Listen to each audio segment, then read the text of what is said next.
À la une de l'actualité, la visite officielle de 72 heures du président Ouattara au Qatar. Il répond à l'invitation de son Altesse l'émir du Qatar. À son arrivée, le chef de l'État ivoirien a été accueilli par un membre de la famille royale.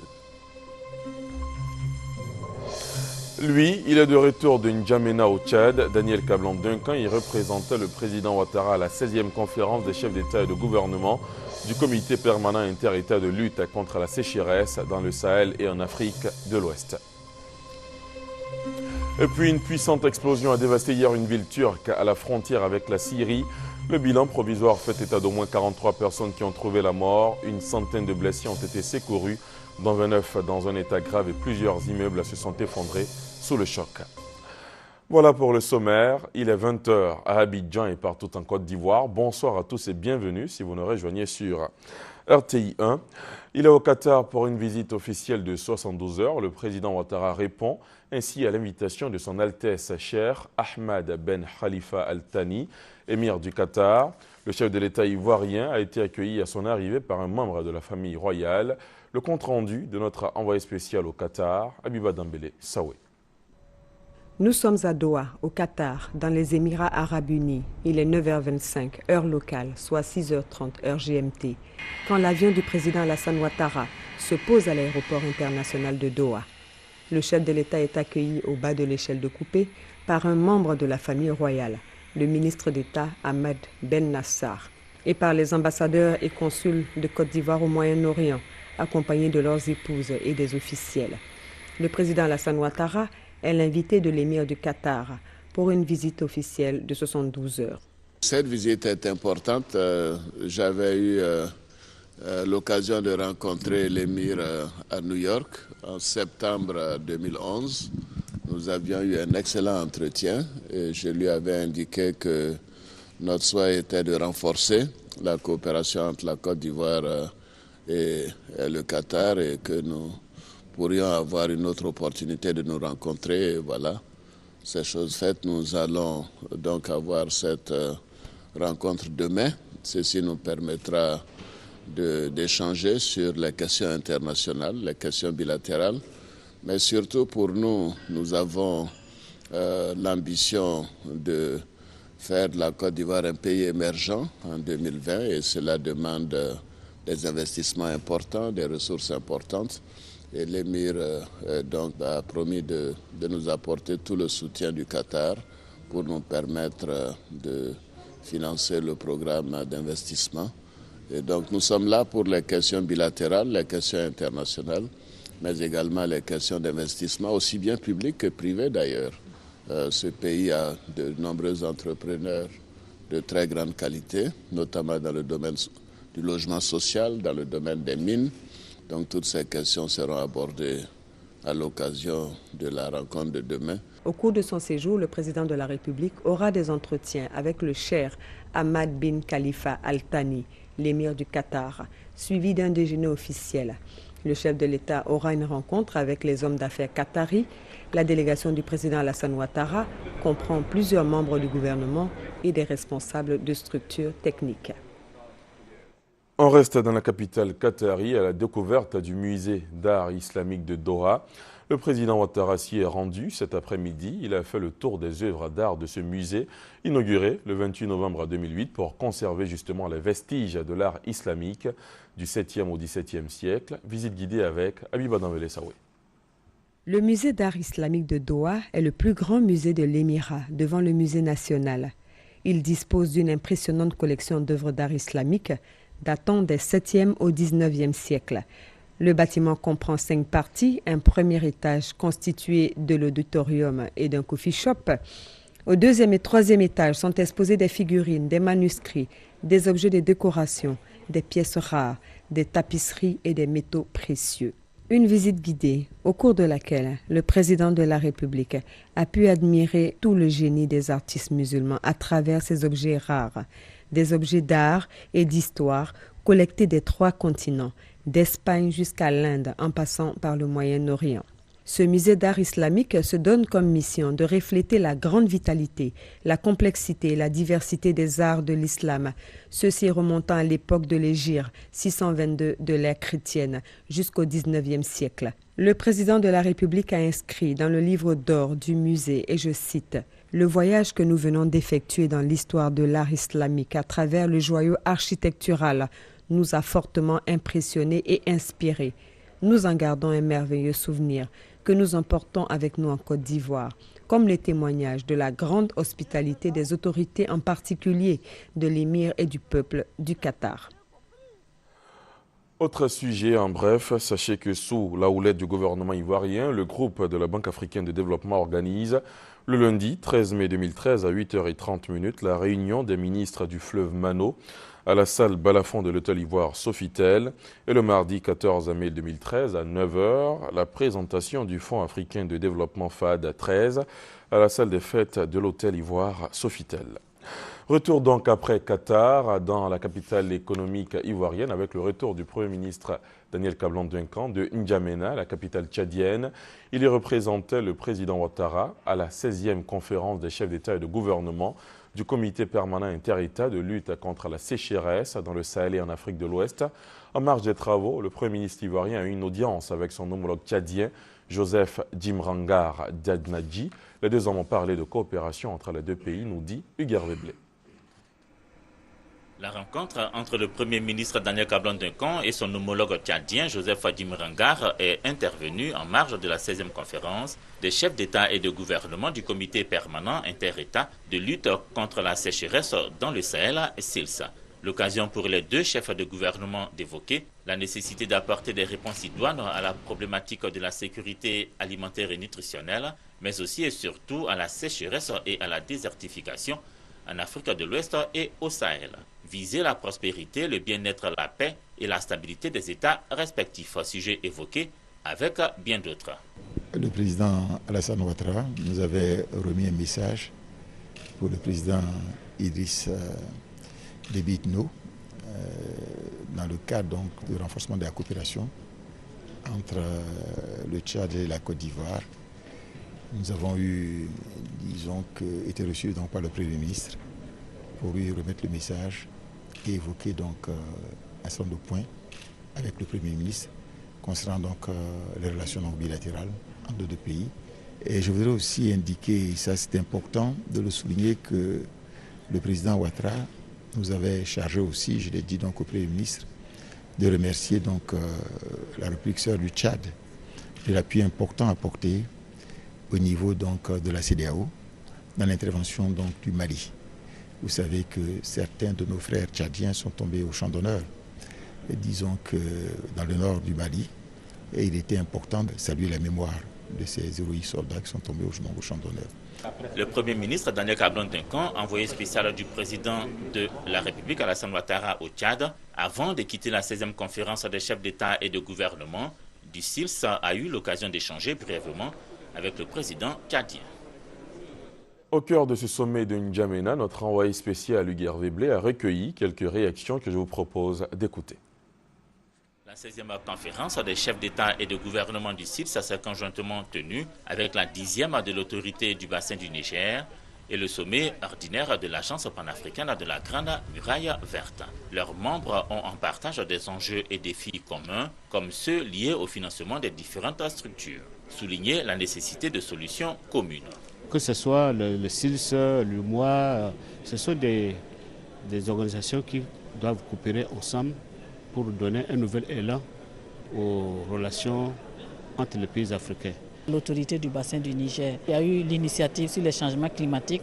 Une étude a été conduite en sa phase 2 et nous avons ensemble évalué cette étude-là et nous avons encouragé donc la mise en place d'une 3e phase parce que tous les pays connaissent les effets des changements climatiques et il était bon que ensemble nous puissions avoir un même regard pour vraiment aider nos populations à pouvoir s'adapter aux effets néfastes des changements climatiques. Nous avons pris un certain nombre de décisions quant au financement de l'autorité du bassin du Niger et aussi quant à la construction d'un siège propre à l'ABN et aussi quant à la célébration du 50e anniversaire de cette autorité. La présente rencontre était d'intérêt pour plusieurs raisons. Les cotisations au niveau de cette organisation sont importantes pour pouvoir faciliter son fonctionnement. Donc il y avait beaucoup de retard sur ce plan et il fallait donner des instructions et les chefs d'État l'ont fait. S'agissant du CIRS, les arriérés de cotisation des États membres s'élevaient à 730 395 851 francs CFA au 31 décembre 2011 pour un budget établi à un peu plus de 13 milliards de francs CFA. Le Conseil des ministres du comité permanent inter-État de lutte contre la sécheresse dans le Sahel, à SILS, a décidé à N'Djamena de tenir sa prochaine session en novembre 2013 en Côte d'Ivoire. En bref, la ministre de la Solidarité, de la Famille, de la Femme et de l'Enfant, Anne-Désirée Oloto, séjourne en ce moment même à Addis Abeba en Éthiopie. Elle y prend part à la 5e réunion des ministres de l'Union de l'Afrique de l'Ouest en charge du genre et de la femme. La rencontre est organisée en prélude au 50e anniversaire de l'Union africaine. Dans un autre registre, le ministère de la Justice et des organisations non gouvernementales qui s'unissent pour la promotion et la défense des droits de l'homme. Les deux parties ont signé une convention de partenariat en janvier dernier, laquelle a été présentée avant-hier. C'était en présence de Gabriel Zani. Aux questions de savoir quelles sont les structures chargées de la défense des droits des populations ou les procédures à suivre en cas de violation de leurs droits, les Ivoiriens répondent. Je ne sais pas. Une fois on dit de prendre un avocat, mais comme je vois que le droit là, ça ne peut pas être grand chose, je ne peux pas me permettre de prendre un avocat, donc je suis resté sur moi-même. On ne sait pas à qui s'adresser. On a tendance à s'adresser à la police, mais est-ce que c'est la bonne voie? Comme ces Ivoiriens, nombreux sont ceux qui ignorent les procédures judiciaires quand l'on porte atteinte à leurs droits. C'est pourquoi le ministère de la Justice, des Droits de l'Homme et des Libertés publiques a décidé de se servir de la société civile et donc des ONG comme relais. Nous, en tant que société civile, notre rôle, c'est de constater les violations des droits de l'homme en Côte d'Ivoire et de les dénoncer, de faire en sorte que l'État s'améliore dans le problème des droits de l'homme en Côte d'Ivoire. Nous disons que beaucoup de choses ont été faites, mais beaucoup de choses restent à faire. Mettre à contribution les ONG n'est pas pour le ministère de la Justice un moyen de les amadouer ni d'orienter leur appréciation des faits. Le gouvernement est conscient que les avis des ONG comptent et il ne peut travailler à l'amélioration des droits de l'homme en Côte d'Ivoire sans leur appui. À la présentation de la convention de partenariat aux ONG, Tapé Mambo, président de l'Union des ONG de Côte d'Ivoire, a annoncé la tenue dès la fin du mois de juin d'une série de formations des ONG. Pour ce faire, 8 points focaux ont été retenus, dont 2 à Abidjan et périphérie et 6 à l'intérieur du pays.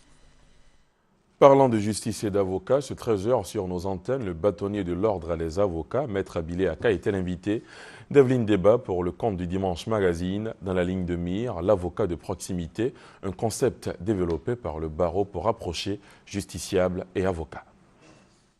La Côte d'Ivoire gagne beaucoup. D'abord pour son image. Ça, c'est indéniable. C'est presque évident. Mais ce que la Côte d'Ivoire gagne, qui n'est pas très apparent, que je vais peut-être profiter de votre plateau pour traduire, la Côte d'Ivoire veut être un pays émergent à l'horizon 2020.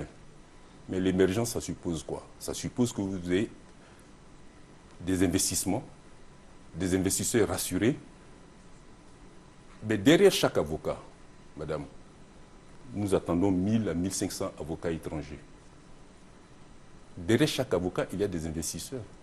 Ce sont les avocats qui encouragent leurs clients, qui sont les investisseurs, à choisir les pays dans lesquels ils doivent investir. Mais lorsque le barreau fera venir cet ensemble d'investisseurs, que par l'environnement dans lequel ils vont travailler, l'accueil qui va leur être réservé, la réalité du terrain, c'est eux qui seront les ambassadeurs de la Côte d'Ivoire auprès de leurs clients, en les encourageant à venir investir en Côte d'Ivoire.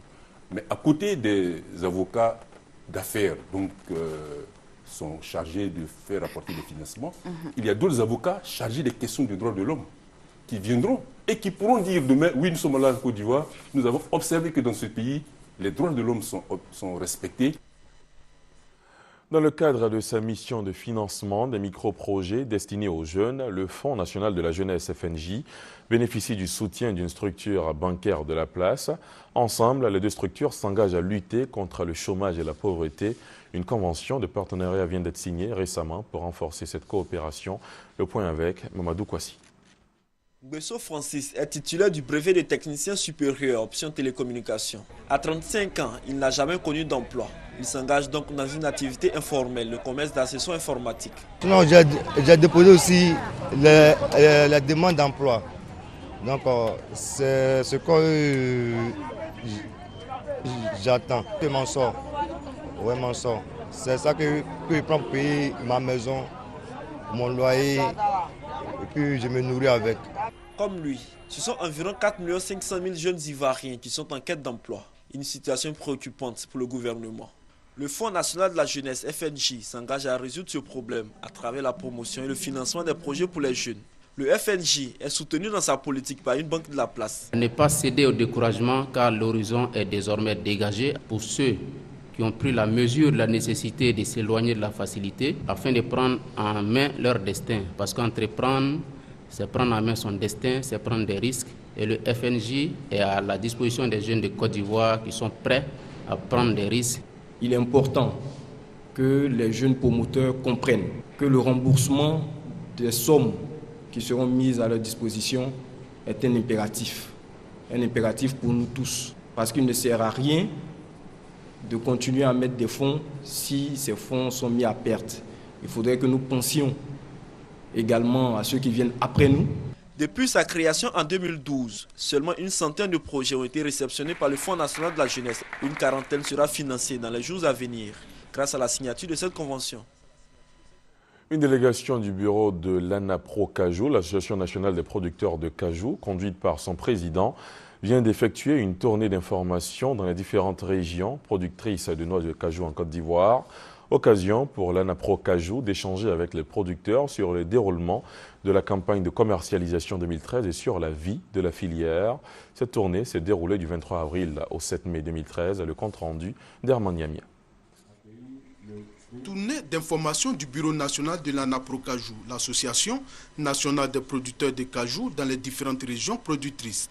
Initiée par le président de cette organisation, la tournée avait pour objectif d'échanger avec les producteurs sur le déroulement de la campagne de commercialisation 2013, l'organisation des producteurs, la réforme de la filière adoptée en Conseil des ministres et aussi son industrialisation. Selon Dagou Djedje, malgré les rangs honorables qu'occupe la Côte d'Ivoire dans la production de cajou, premier africain avec une production de 500 000 tonnes et deuxième au niveau mondial, après l'Inde qui produit 600 000 tonnes par an, la filière cajou est confrontée à d'énormes difficultés. La mévente des produits, le non-respect des prix fixés par l'État, la qualité des noix ivoiriennes et la question de la sachérie. Autant de difficultés auxquelles le président de l'ANAPRO Cajou entend trouver des solutions avec les producteurs. Pour lui, avec le rang de deuxième mondial, il est incompréhensible que les producteurs ne vivent pas décemment du fruit de leur travail. Partout où la délégation est passée, les producteurs ont salué l'initiative et ont exprimé leur joie quant à la réforme engagée par le président de la République. Réforme qui, selon eux, va leur permettre de tirer profit de la filière cajou. Et puis cette journée de sensibilisation sur l'asthme, maladie chronique qui fait de nombreuses victimes dans le monde, l'initiative de la Société ivoirienne de pneumophysiologie en collaboration avec l'Association ivoirienne des asthmatiques. À travers cette journée, les initiateurs entendent attirer l'attention des populations et des autorités compétentes sur l'ampleur de la maladie afin de réduire les coûts des médicaments. La cérémonie s'est déroulée au CHU de Cocody en présence d'Herman Niamia. Honora Koré est asthmatique depuis sa naissance. Il dit l'avoir hérité de sa mère. Cette maladie, Honora est obligé de la subir quand il est dans un environnement poussiéreux ou en saison pluvieuse. Beaucoup de désagréments, la poussière, la pluie, les émotions, les gaz d'échappement. Tout ce qui est contraire à la vie, tout ce qui est étranger à l'être humain, nous contrarie et nous donnons l'asthme. Honora décide donc de se faire le porte-parole de tous les asthmatiques de Côte d'Ivoire. Il organise conférences, sensibilisation et autres moyens de communication pour attirer l'attention des autorités compétentes sur l'asthme. La maladie fait 300 millions de victimes dans le monde et en Côte d'Ivoire, sa prévalence en milieu scolaire est passée de 8% en 1988 à 15% en 2000. Nous lançons un message très fort aux autorités afin qu'ils voient qu'on puisse réduire les coûts des médicaments et que tous les médicaments de l'asthme puissent passer dans les assurances. Mais peut-on guérir de l'asthme? On ne peut pas dire qu'on peut guérir de l'asthme à partir du moment où la maladie, le gène de la maladie est ancré dans un chromosome. Mais ce qu'on peut faire aujourd'hui, c'est qu'on peut contrôler l'asthme. C'est-à-dire qu'on peut amener le malade asthmatique à mener une vie conforme à une vie normale. L'asthme est une maladie classée comme problème de santé publique en Côte d'Ivoire. En milieu hospitalier, elle représente 5% des malades hospitalisés et 25% des malades vus en consultation de pneumologie. Il y a quelques jours, le président de l'Alliance pour le changement, Soro Alphonse, était face à la jeunesse de Yopougon. Le leader de l'APC a saisi l'occasion pour inviter les jeunes à se défaire de la violence. Il a également exhorté les jeunes en exil à regagner la Côte d'Ivoire pour ensemble construire le pays. Le point avec Doigt Laser. Le baron de Yopougon plein à craquer. La jeunesse de la commune est présente pour mettre un terme à la violence. Avec eux, le président de l'APC, Alliance pour le changement, l'honorable Soro Alphonse. Le leader de l'APC exhorte les jeunes à se mettre au travail pour participer au développement de la Côte d'Ivoire. Pour l'honorable Alphonse Soro, il est temps que les leaders de jeunesse s'inscrivent dans la dynamique de réconciliation. J'ai été au Togo, jeune de Yopougon. J'ai vu nos camarades jeunes qui y sont. Je peux vous dire que ça fait pitié. Et je leur ai dit, il y a la paix en Côte d'Ivoire. Il faut revenir ici à Abidjan, il faut revenir ici à Yopougon. On va manger garba ici ensemble. Ils sont là-bas, ils ne mangent que ce qu'on appelle dormou. C'est quoi ça? C'est ensemble que nous allons nous battre pour que tous les jeunes de Yopougon puissent trouver du travail. Si le président Alassane Ouattara a pu faire des universités, a pu construire des écoles, a pu construire des routes, a pu construire des hôpitaux, c'est que le président peut nous faire travailler. Attention au cumul des postes, parce qu'il y a beaucoup de cadres, il y a beaucoup de jeunes qui sont compétents. La commune de Yopougon, connue comme un champ de guerre lors de la crise post-électorale, renoue progressivement avec la paix. J'en viens au lauréat du Grand Prix du concours littéraire dénommé Khaïl Cédra. Il s'agit du journaliste indépendant André Silver Conan. Raison d'État, tel est le titre de l'œuvre qui lui a permis de remporter ce prix. Les temps forts de cette cérémonie avec Serge Gongoma et Landry Pono. Un jeune responsable d'entreprise tombé dans les contradictions de la politique. C'est la trame du livre Raison d'État, issu de l'imagination d'André Silver Conan. L'œuvre remporte l'édition 2013 du concours de littérature Khaïl Cédra. Je reçois aujourd'hui mon premier prix en tant qu'écrivain. C'est un réel plaisir pour moi, mais en même temps je mesure la responsabilité qui est désormais la mienne. C'est une grande responsabilité qui m'impose désormais de m'inscrire dans le cadre de l'excellence. Le jury du concours Khaïl Cédra est essentiellement composé d'élèves. Tous sont tombés sous le charme de Raison d'État. Et nous avons choisi Raison d'État, plus précisément parce que cette œuvre nous fait vivre. Elle nous montre comment comment l'auteur est passé par plusieurs difficultés et qui, malgré le fait qu'il soit décédé, a pu montrer aux gens que l'injustice n'est pas bon. Il nous a montré que nous devons nous battre et ne pas baisser les bras. Raison d'État d'André Silver Conan a tiré son épingle du jeu parmi 6 livres en compétition pour cette 3e édition du concours. On nous dit que les Ivoiriens ne lisent pas, mais s'ils ne lisent pas, c'est peut-être parce que les enfants n'apprennent pas à lire. Donc cette initiative au niveau du prix Khaïl Cédra est une initiative qui vise à faire en sorte que dès l'école, dès le bas âge, les enfants apprennent à lire. À l'origine, Khaïl Cédra désigne un grand arbre au pied duquel l'on se nourrit, physiquement par un repas partagé, mais également mentalement par les histoires et autres expériences aussi partagées. À présent, l'actualité à l'étranger, on se rend d'abord au Sénégal où les téléspectateurs découvrent un journal télévisé d'un nouveau genre présenté par deux stars locales du rap. Comme tous les JT au Sénégal, le journal rappé a deux versions, une en Wolof et une en version française. Xuman et Keyti abordent l'actualité politique, sociale et internationale. Reportage. Quand les rappeurs sénégalais donnent l'information, ça donne ça. Bienvenue, installez-vous, on a des nouvelles pour vous. Il y a de bonnes, il y a de mauvaises, mais il y a des nouvelles pour vous. Incendie à la Médina, c'est talibés ont perdu la vie. Faut-il fermer des dards? Tout le monde n'est pas de cet avis. De l'affaire de la traque des biens mal acquis à l'incendie de la Médina qui a coûté la vie à 16 enfants en passant par la guerre au Mali. Chaque semaine depuis un mois, l'actualité sénégalaise et internationale est revisitée à travers le concept de journal rappé. Une initiative de Keyti et Xuman, deux rappeurs sénégalais. Une fois par semaine, ils se retrouvent dans ce petit studio de montage situé à Nord-Foire, un quartier de Dakar, pour le montage et le bouclage de ce journal, pas comme les autres. On n'a pas la prétention de donner l'information. Il y a des sources pour ça, pour la vraie info. Mais en tout cas, on se base sur l'actualité. Maintenant, soit pour donner la vraie information, soit pour la dénaturer, pour la transformer et la rendre rigolo. D'abord présenté en français par Xuman, le JT rappé est ensuite proposé en Wolof par Keyti. En moins de 4 minutes, le temps d'une chanson, ce journal de type humoristique cherche à capter surtout l'attention des jeunes. On sait qu'il y a beaucoup de jeunes qui... peut-être que si ce n'était pas Xuman ou Keyti qui faisaient le journal, peut-être qu'il y aurait eu un impact différent. Mais vu que moi j'ai un vécu, Keyti a un vécu par rapport à nos carrières respectives, peut-être que c'est ça qui a fait que justement tous nos anciens fans, tous les fans de hip-hop, de la vieille école, même de la nouvelle école, se retrouvent dans ce truc-là. Donc le public, c'est le public qui écoute du hip-hop et partant, le grand public, le public sénégalais ou international.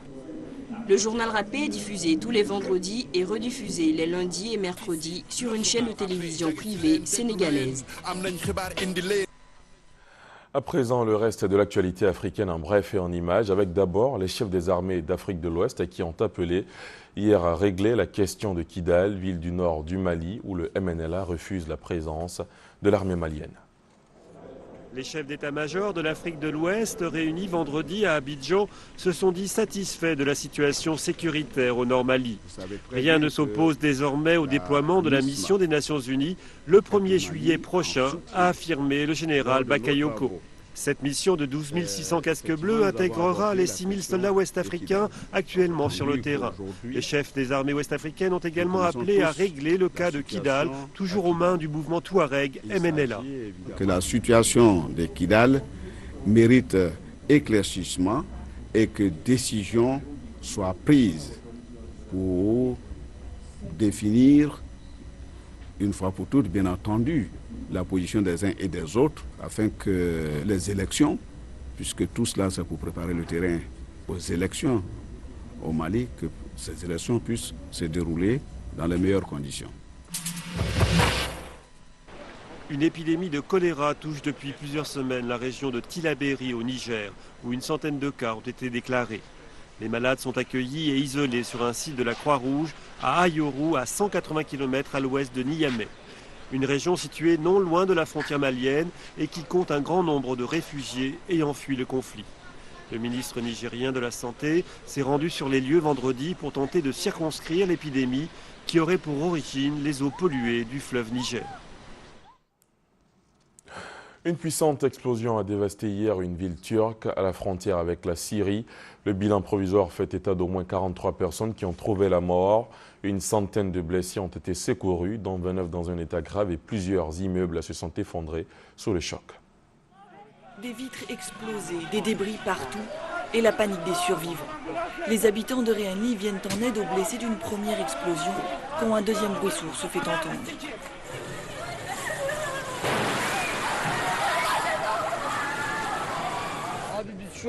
On était au coin de la rue quand ça s'est passé.